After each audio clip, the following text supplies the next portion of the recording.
Good morning friends. Collective noun के इस video में आप लोगों का फिर से एक बार स्वागत है। ये कलेक्टिव नाउन का तीसरा पार्ट है। इससे पहले मैं पार्ट 1 पार्ट 2 बना चुका हूँ।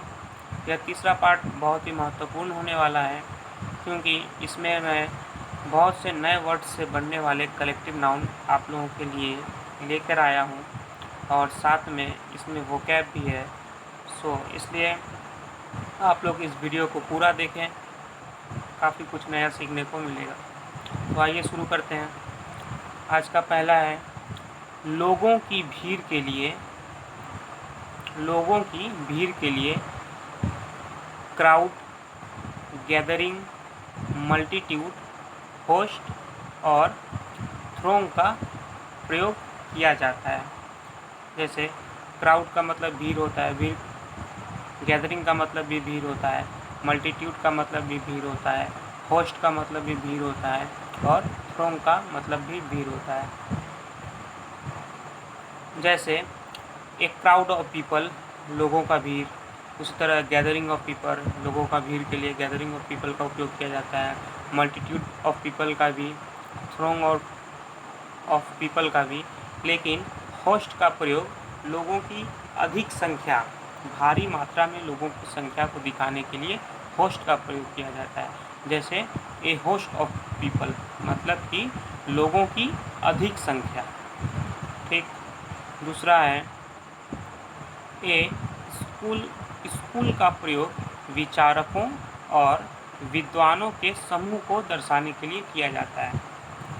इसको दर्शाने के लिए किया जाता है विचारकों और विद्वानों के समूह को। ठीक है। एग्जाम्पल देखिए, ए स्कूल ऑफ थिंकर्स मतलब कि विचारकों का समूह। ए स्कूल ऑफ लर्न मैन का मतलब होता है विद्वान। ए स्कूल ऑफ लर्न मैन का मतलब हो गया विद्वानों का समूह। ठीक है। इसको याद करने के लिए आप एक चीज़ समझ सकते हैं कि स्कूल में जो बच्चे पढ़ते हैं वही विद्वान बनते हैं। स्कूल में जो बच्चे पढ़ते हैं वही विचारक बनते हैं। ठीक है। तो विचारक, विद्वान को आप स्कूल के रूप में याद कर सकते हैं। तीसरा देखिए, मछलियों के झुंड के लिए शोल का प्रयोग किया जाता है। मछलियों के झुंड के लिए शोल का प्रयोग किया जाता है। जैसे ए शोल ऑफ फिशेस, मछलियों का झुंड। ए शोल ऑफ फिशेस, मछलियों का झुंड। दूसरा देखिए, ए शोल ऑफ हेरिंग्स। हेरिंग्स का मतलब क्या होता है दोस्तों? हेरिंग्स का मतलब होता है समुद्री मछलियाँ। एक नया वर्ड मिला, हेरिंग, HERRINGS, हेरिंग्स। हेरिंग्स का मतलब समुद्री मछलियाँ। तो ए शोल ऑफ हेरिंग्स का मतलब हो जाएगा समुद्री मछलियों का झुंड। लेकिन एक चीज़ ध्यान में रखिए कि जो मछलियाँ हवा के रुख के साथ चलती है उसके लिए हॉल का प्रयोग होता है। Hall, HAUL।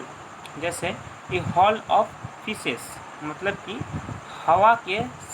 हवा के रुख में चलने वाले मछलियों का समूह। अगला देखिए, ऊपर की ओर उठती हुई या ऊपर उड़ती हुई चीज़ों के लिए हम फ्लाइट का प्रयोग करते हैं। ध्यान दीजिए, ऊपर की ओर उठती हुई या ऊपर उड़ती हुई चीज़ों के लिए हम फ्लाइट का प्रयोग करते हैं। जैसे उड़ती हुई चीज़ों को देखिए, ए फ्लाइट ऑफ बर्ड्स मतलब उड़ते हुए पक्षियों का झुंड। दूसरा देखिए, ए फ्लाइट ऑफ लोकस्ट मतलब कि टिड्डों का झुंड। लोकस्ट, LOCUST, इसका मतलब टिड्डा होता है। टिड्डा के लिए और एक वर्ड यूज किया जाता है, grass hopper, GRASSHOPPER, grass hopper मतलब भी टिड्डा होता है। तीसरा देखिए, ए फ्लाइट ऑफ इंसेक्ट्स मतलब जैसा कि आप लोग जानते हैं कीड़ा। तो ए फ्लाइट ऑफ इंसेक्ट्स का मतलब हो गया उड़ते हुए कीड़ों का झुंड। अगला देखिए, ए फ्लाइट ऑफ स्टेप्स।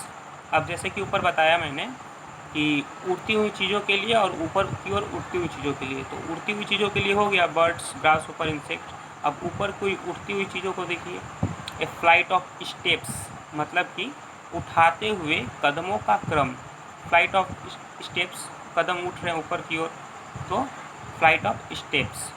दूसरा देखिए, ए फ्लाइट ऑफ स्टेयर्स, सीढ़ी भी ऊपर की ओर उठ रही है तो सीढ़ियों का क्रम हो जाएगा। ए फ्लाइट ऑफ स्टेयर्स का मतलब सीढ़ियों का क्रम। आगे चलते हैं, गुच्छा के लिए बंच का प्रयोग किया जाता है। बंच का मतलब ही गुच्छा होता है, जैसा कि आप लोग जानते हैं। एग्जाम्पल देखिए, ए बंच ऑफ फ्लावर्स मतलब फूलों का गुच्छा। A bunch of grapes, grapes मतलब अंगूर, अंगूरों का गुच्छा। तीसरा देखिए, a bunch of keys, keys मतलब चाबियाँ। ए बंच ऑफ कीज़ का मतलब हो गया चाबियों का गुच्छा। नेक्स्ट, ए बंच ऑफ प्लैंटेन्स, प्लैंटेन्स का मतलब होता है केला। ये बनाना का सिनोनियम्स है, PLANTAINS, प्लैंटेन्स। प्लैंटेन्स मीन्स केला। ए बंच ऑफ प्लैंटेन्स मतलब केला का गुच्छा, जिसे घौंत भी कहा जाता है। आगे चलते हैं, अब है कि चेन, CHAIN, चेन का प्रयोग श्रृंखला के रूप में तथा कोर्स, COURSE, कोर्स का प्रयोग क्रम के रूप में किया जाता है। जैसे श्रृंखला के रूप में हम चेन का प्रयोग करते हैं, चेन के साथ साथ हम सीरीज का भी प्रयोग करते हैं। ठीक है, एग्जाम्पल्स देखिए, ए चेन ऑफ माउंटेन्स, पर्वतों का श्रृंखला। ठीक है, जैसे मैंने बताया कि श्रृंखला को दर्शाने के लिए चेन और सीरीज का उपयोग किया जाता है, तो आप एक सीरीज ऑफ माउंटेन्स भी लिख सकते हैं, या ए चेन ऑफ माउंटेन्स ज़्यादा बेटर होगा पर्वतों की श्रृंखला को दर्शाने के लिए। दूसरा देखिए, ए चेन ऑफ इवेंट्स, घटनाओं की श्रृंखला। आप ए सीरीज ऑफ इवेंट्स भी कर सकते हैं। अब कोर्स का उपयोग देखिए, कोर्स का प्रयोग क्रम के रूप में किया जाता है।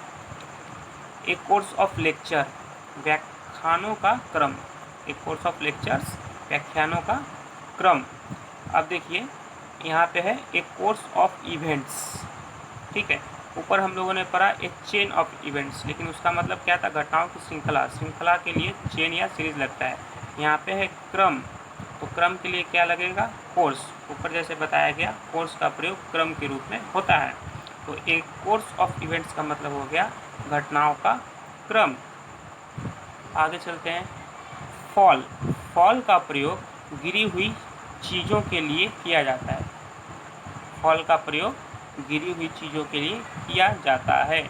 जैसे ए फॉल ऑफ लीव्स मतलब गिरे हुए पत्तियों का समूह। फॉल ऑफ लीव्स का मतलब क्या होगा, गिरे हुए पत्तियों का समूह। अगला है a fall of snow, snow means बर्फ, गिरे हुए बर्फ का समूह। फॉल ऑफ स्नो का मतलब गिरे हुए बर्फ का समूह। अगला है a fall of rain, rain मतलब तो बारिश होता है, गिरे हुए वर्षों के बूंदों का समूह। ए फॉल ऑफ रेन का मतलब गिरे हुए वर्षा के बूंदों का समूह। आगे चलते हैं, अगला है होर्ड, HOARD, होर्ड। ध्यान दीजिए, मैंने पिछले वीडियो में एक बताया था होर्ड होता है, HORD, होर्ड।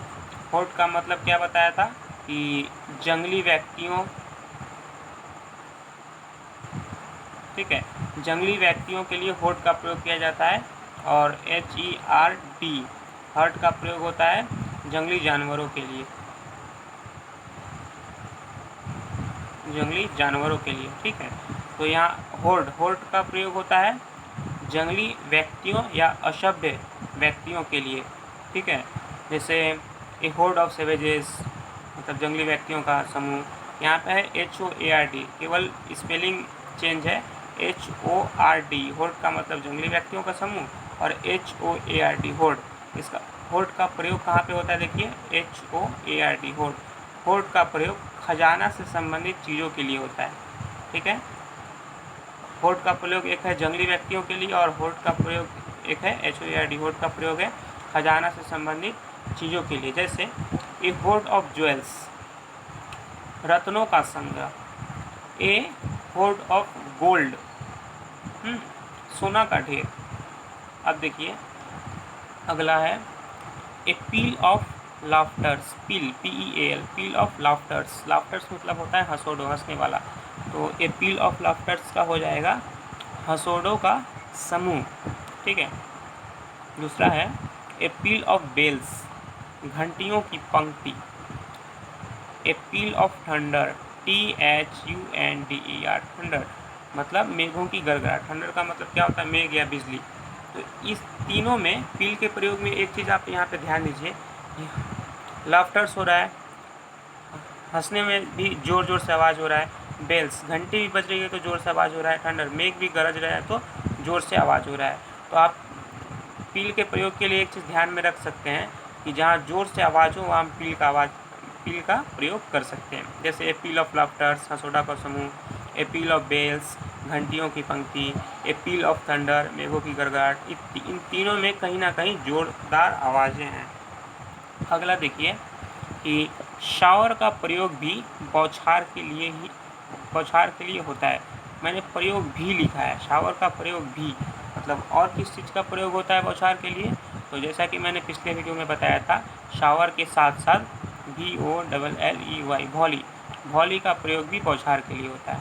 तो दो चीज़ें बौछार के लिए होती है, एक वॉली और दूसरा शावर। दोनों का प्रयोग हम बौछार के लिए करते हैं। एग्जाम्पल देख लीजिए, ए शावर ऑफ एरोज।